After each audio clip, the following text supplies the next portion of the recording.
Olá, boa tarde, eu sou a Júlia. Estou aqui para falar em relação à minha pesquisa, que foi feita ao longo de um ano dentro do Departamento de Filosofia e também do Instituto de Ciências Humanas.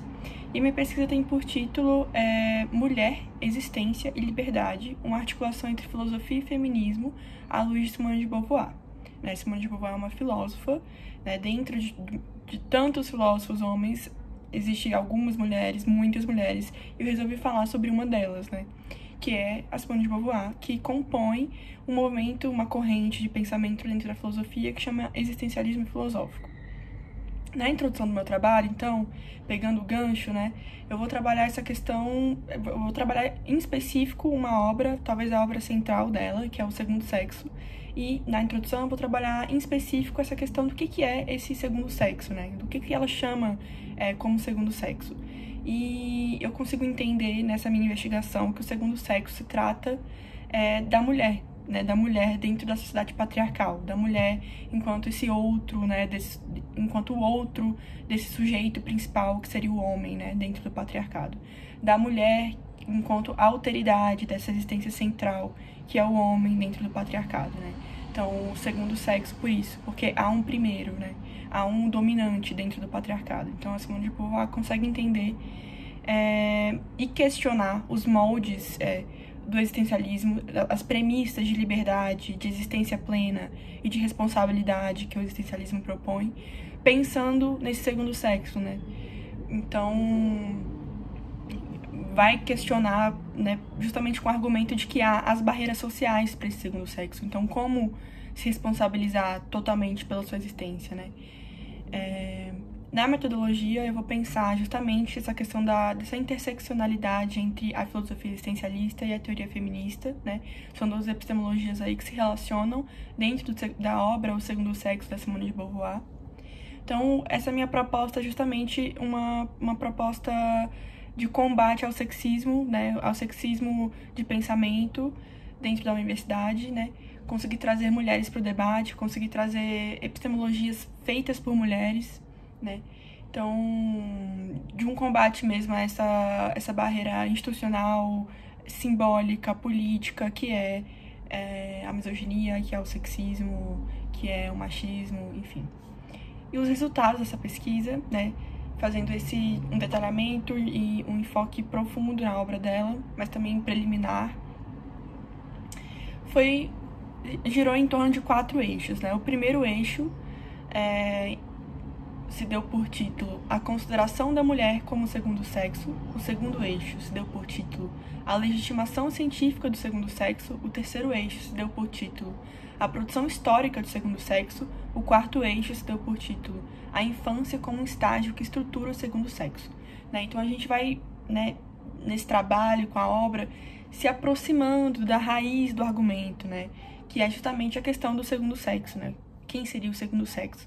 Só que mais do que isso, e aí a obra é dividida em 2 grandes volumes, O primeiro trabalhando a questão mesmo da história, da ciência, tanto da psicologia como a psicanálise, da biologia, então dos fatos, Então, dos fatos concretos, como que esses fatos concretos lidam com a questão da mulher, E ela vai entender que os fatos concretos legitimam a misoginia, legitimam o sexismo. Então, a ciência, ao invés de questionar os papéis subalternos, naturalizam os papéis subalternos, tornam eles essenciais à condição da mulher, e por isso inquestionáveis, E por isso tão embrincados na política, na instituição social, nos papéis sociais, E o segundo volume da obra, O Segundo Sexo, vai contar a experiência vivida da mulher, Então, como que é essa socialização da mulher, Não somente no desenvolvimento humano, mas também na literatura.